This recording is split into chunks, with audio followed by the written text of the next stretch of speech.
সালাম আলাইকুম। আজকে আপনাদেরকে কম দামের বিল্ডিং দেব। খুবই সুন্দর একটা বিল্ডিং আপনাদেরকে দিচ্ছি আমরা আজকে। জমির পরিমাণ 1.5 ঘন্টা অর্থাৎ 3 শতক। ফাউন্ডেশন 5 তলা, সিডিএর প্ল্যান 5 তলা, বর্তমানে 3.5 তলা কমপ্লিট আছে বিল্ডিং। এই বিল্ডিংটার লোকেশন সহ আমি বলতেছি, আপনারা শুনতে থাকেন, দেখতে থাকেন। খুবই সুন্দর। মালিক পক্ষে বিপদে পড়ে গেছে, যার কারণে এই বিল্ডিংটা বিক্রি করে দিচ্ছে। এই বিল্ডিংটা হচ্ছে মালিক পক্ষে দাম ধরেছে 87 লক্ষ টাকা।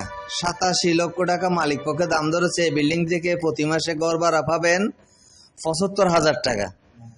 75,000 টাকা গড় ভাড়া পাবেন। লাইনের চুলা আছে 4টা, সিডিএর প্ল্যান আছে 5 তলা, 5 তলার ফাউন্ডেশন। আপনি চাইলে আরো উপরে তুলতে পারবেন, কোনো সমস্যা নেই। এই বিল্ডিং এর লোকেশনটা আমি বলতেছি, আপনারা শুনতে থাকেন। বন্দর টিলা থেকে সিমেন্ট করেছিনের আশেপাশে, বন্দর টিলা হইতে সিমেন্ট করেছেন আশেপাশে। সবাই ভালো থাকবেন, সুস্থ থাকবেন। আসসালামু আলাইকুম।